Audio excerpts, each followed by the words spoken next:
Chapitre 7. Le point saillant. Que le temps de son règne vienne avec force et puissance sur terre, comme nous l'avons fait, pour qu'il soit aujourd'hui parmi nous.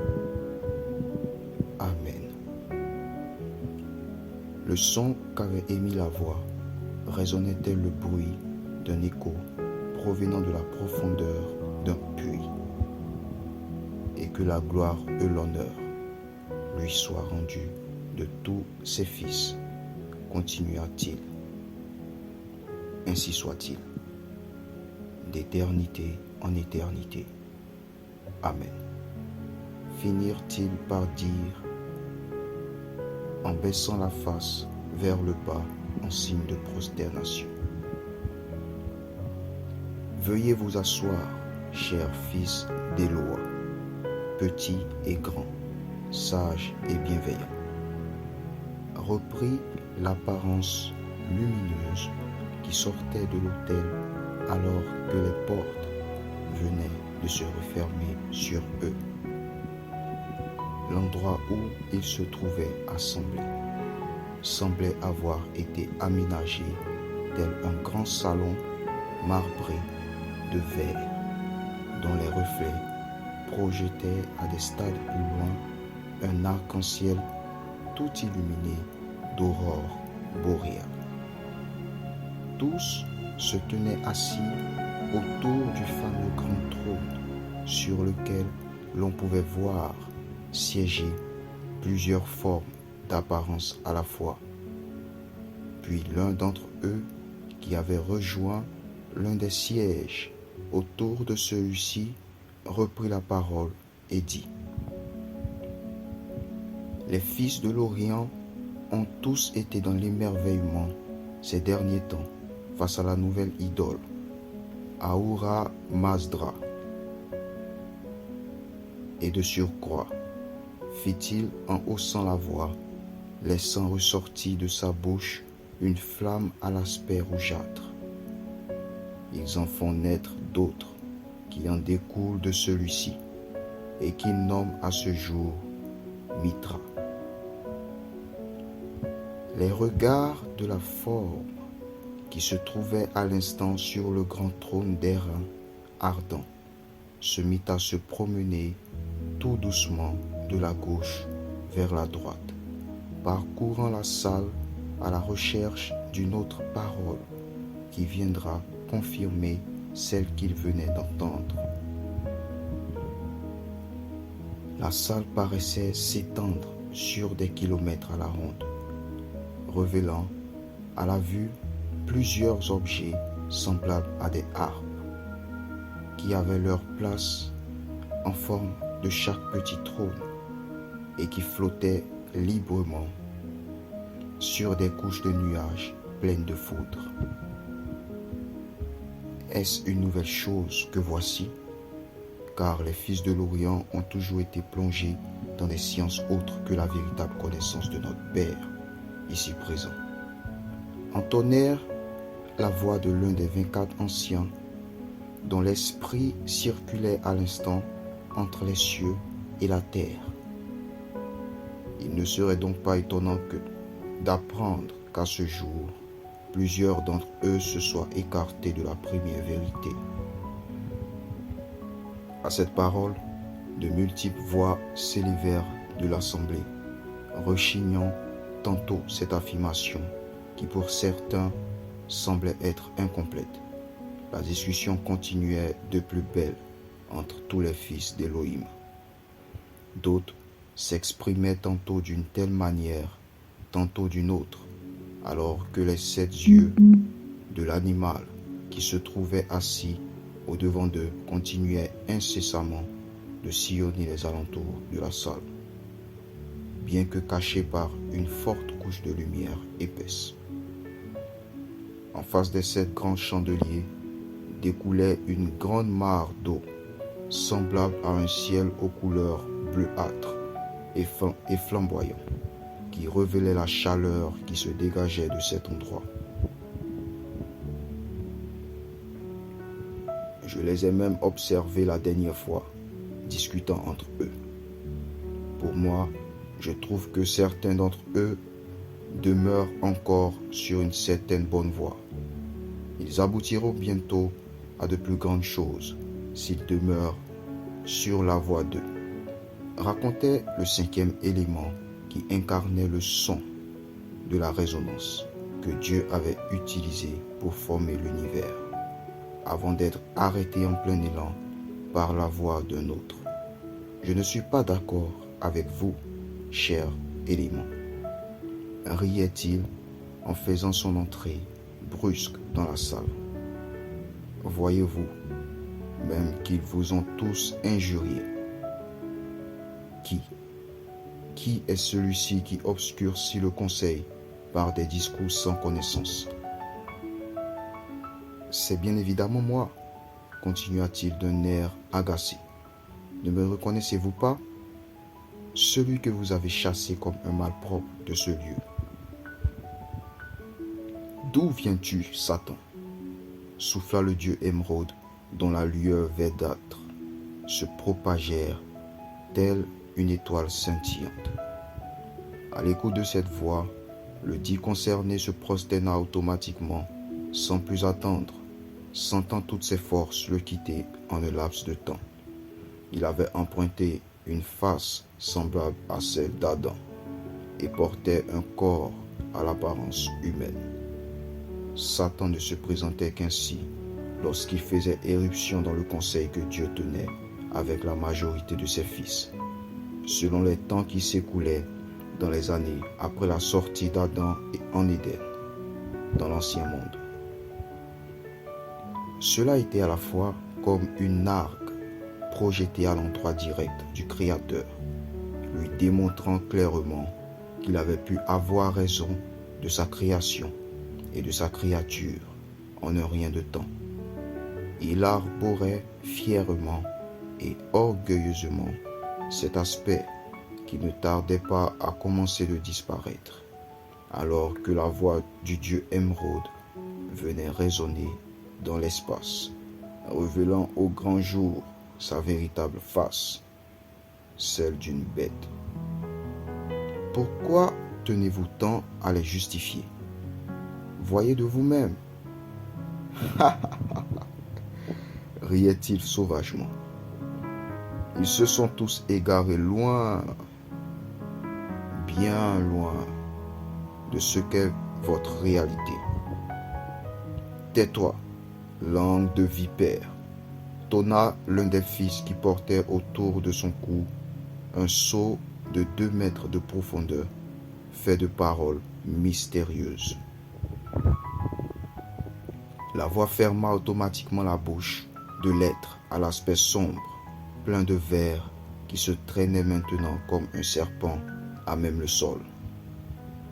Il en reste un, malgré tout, qui ne s'est cependant jamais corrompu, et je pense bien que tu le connais. Non, non, non, pas celui-ci, pas lui. C'est faux, c'est totalement faux. Non, qui est-il? Non, je refuse. Oh que si, tu le connais. Veux-tu que je te dise son nom? Reprit l'un des fils, dont la harpe dispensait à l'instant une mélodie douce, dont les notes s'inscrivaient dans l'argile de l'autel. La forme sur le trône continuait toujours d'observer ce qui se passait autour. Il n'avait encore rien prononcé et regardait ses fils discuter entre eux de choses qui concernaient leur royaume, tandis que Satan, qui avait fait éruption au milieu d'eux, se trouvait maintenant accablé de plusieurs douleurs. Tu as échoué en face de lui, Satan, et tu échoueras encore devant sa génération après lui. Non, ne dis pas son nom. J'ai essayé, j'ai tout fait. Ah, j'irai encore et j'essayerai une fois de plus. Ça suffit, ton temps est achevé. Tu l'as accablé de tous les maux que tu voulais. Et aujourd'hui, il est à jamais élevé au-dessus de toi, Satan. » Résonnait une fois de plus la voix du dieu Émeraude qui se dégageait de la grande étoile.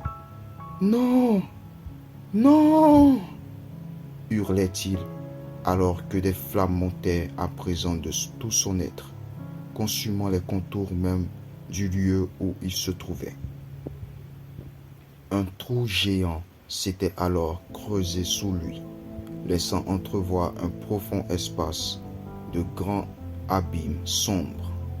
« Oh non, pas maintenant !»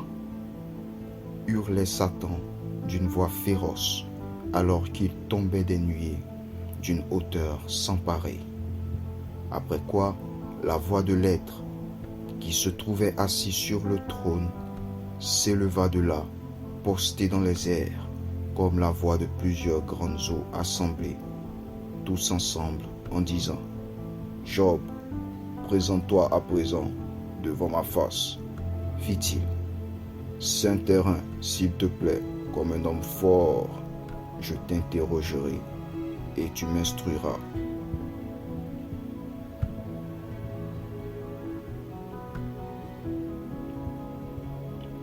De retour dans le second cieux des Vectorés, les trois acolytes entrevoyaient d'ores et déjà comment pâlir à la tâche qui fut assignée à Melta par ses magnats supérieurs, en vue de l'étude qui lui était chère à son cœur et qu'elle voulait conduire, celle de la rétribution d'une connaissance et science à une âme ainsi qu'à une conscience humaine. Elle avait déjà accompli la plupart de ses expériences et exercices lors de ses nombreux apprentissages. Ajoutez à cela, pour ce qui pourrait être, pour ainsi dire, la conclusion, il lui avait été demandé de lire un ouvrage et d'y ajouter une nouvelle perception de ce qui serait déterminant pour son intégration parmi ceux qui avaient déjà eu l'occasion d'en faire usage. Et ce n'était pas donné d'avance. Elle s'était particulièrement donné du mal pour pâlir à cette tâche et s'y était immergée depuis maintenant bien des années-lumière. Ainsi donc, grande était son excitation alors qu'elle voyait enfin le bout du tunnel de sa longue exploration. Voici alors que les joyeux compagnons se tenaient à bord d'un Lévix en direction de la bibliothèque et ils n'en avaient que pour des millisecondes d'arriver à destination. Vous savez, le plus difficile dans cette affaire, ce n'était pas de conduire des recherches, disait Melta. C'était quoi donc? Demanda Yeshua, désireux de comprendre le point de vue de sa chère amie.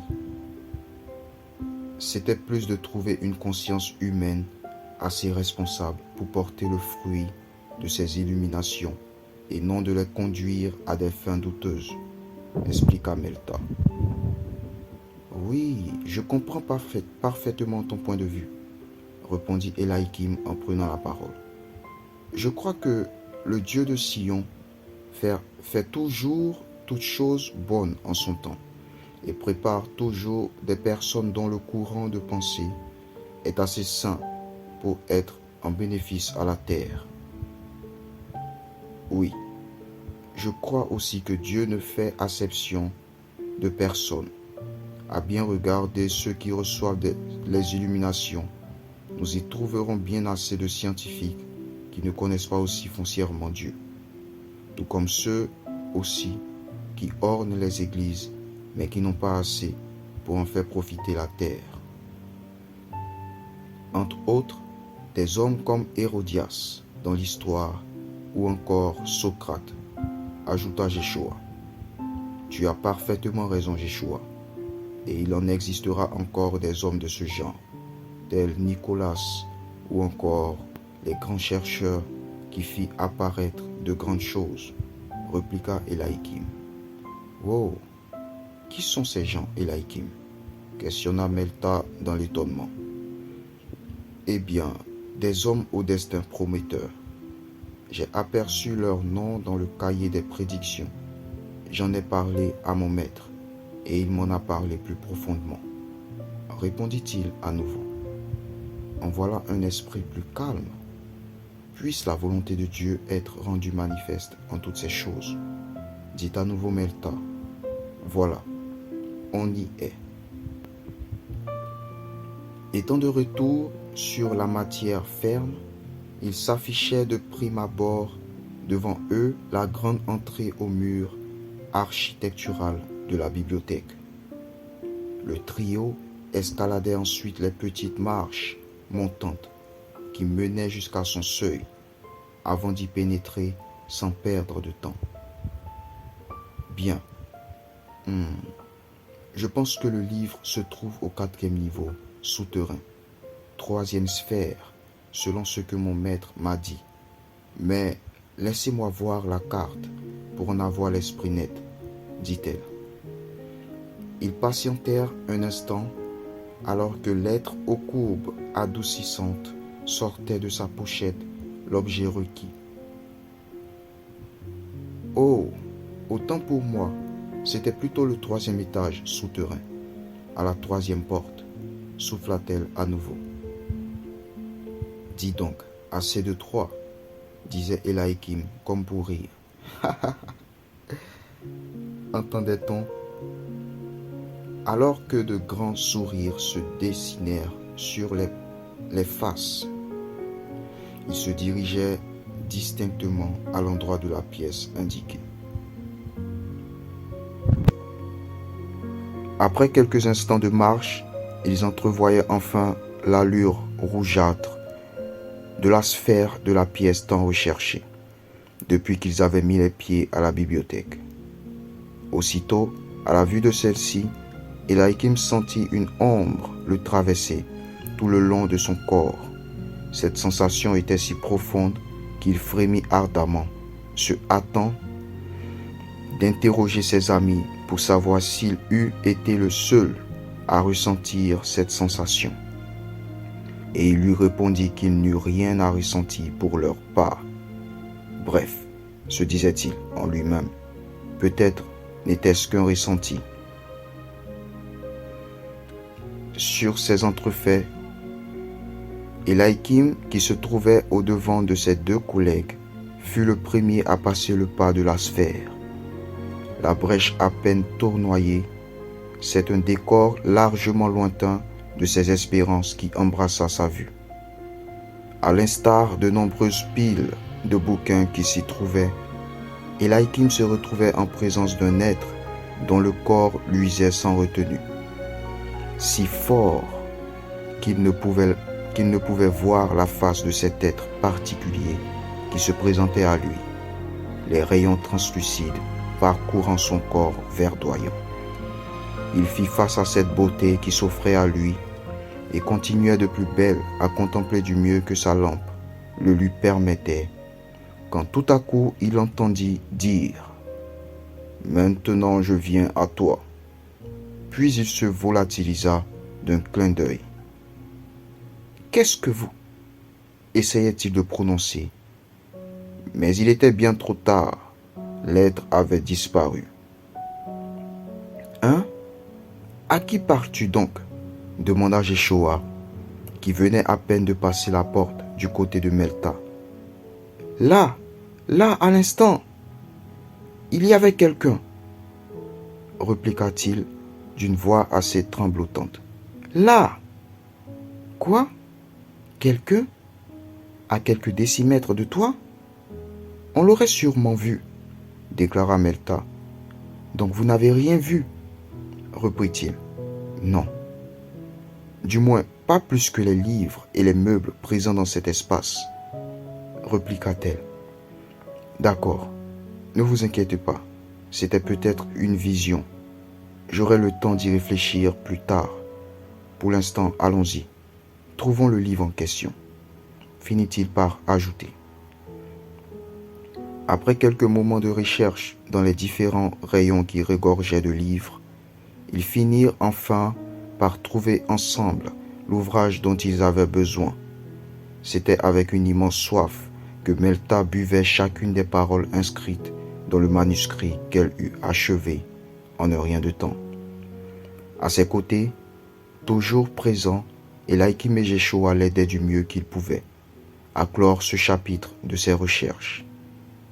Plusieurs agitations avaient parcouru la farouche nuitée d'Eliakim, qui leva la tête encore chargée du bout de parole qui lui avait été communiqué dans cette bibliothèque, car il croyait encore avoir reçu une révisitation.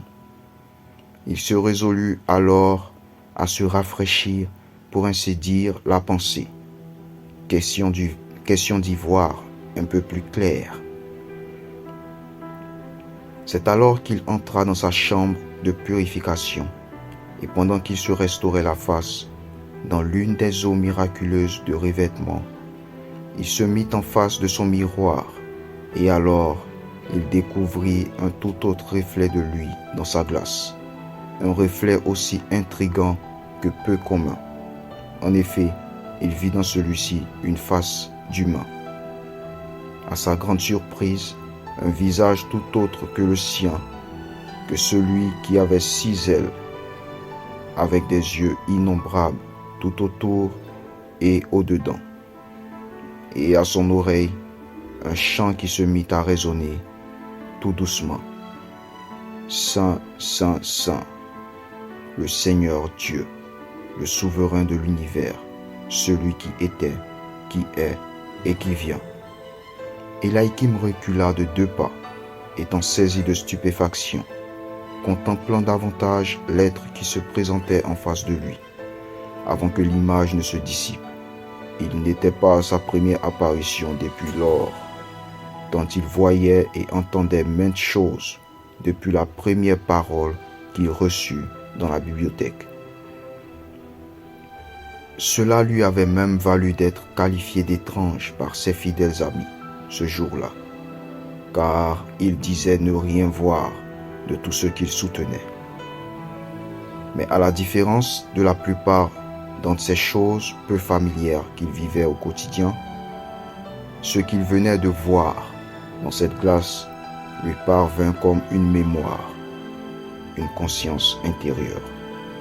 Il se voyait parfaitement en cet être qui s'était présenté à lui dans ce miroir, alors qu'à chaque geste qu'il faisait, l'être en face de lui le reproduisait pareillement dans la glace, agissant comme son propre reflet, comme étant lui. Et la chanson qu'il avait entendue avait apaisé son être entier. À la suite de ces nouveaux événements qui étaient apparus soudainement dans son existence de réalisation, Eliakim s'agenouilla dans sa tente et fit une prière à Dieu. Ô Père, toi qui es juste et bon, et digne de toute louange, ton amour nous environne éperdument, et ta gloire resplendit tout autour de nous. C'est pourquoi nous espérons tous en toi seul, que toute chose se fasse selon le bon vouloir de ta volonté, Père, afin que ton nom soit encore plus élevé. Amen. Ainsi soit-il.